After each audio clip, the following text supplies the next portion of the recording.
CBS News chief Washington correspondent Major Garrett joins us from the nation's capital. Major, good morning. As National Security Advisor, Bolton took very detailed notes in real time. Yes. What stood out to you the most in this book?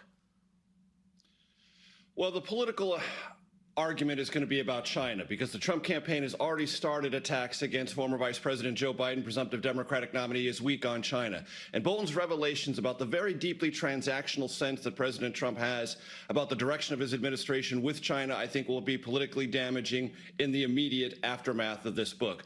Other parts of this book reinforce things that have been written by other authors, but John Bolton is not Omarosa. John Bolton is not anonymous. John Bolton was a national security advisor, worked closely with the president and all of his national security team day after day after day. And it's worth remembering, he auditioned for this job for more than a year on Fox News and persuaded the president to hire him because he believed the president really had an America First national security foreign policy agenda. One of the things that comes across in this book is Bolton's estrangement from Trump after he realized that that really wasn't what the president was most interested in. According to Bolton, it was only anything that benefited President Trump, not necessarily the United States or its long-term national security interests.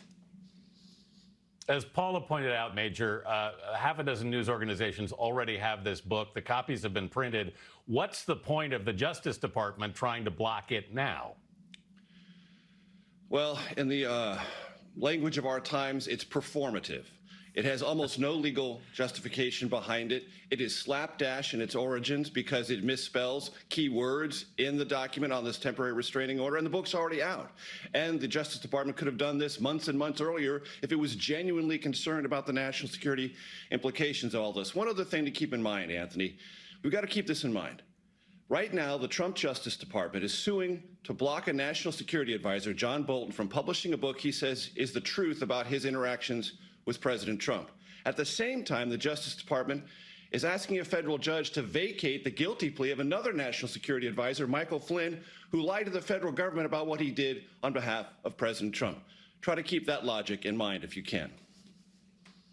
Yeah, does seem to be a bit of a contradiction there, Major. Major Garrett, thanks very much. Gail? And the pre-orders for the book are going through the roof. Thank you both.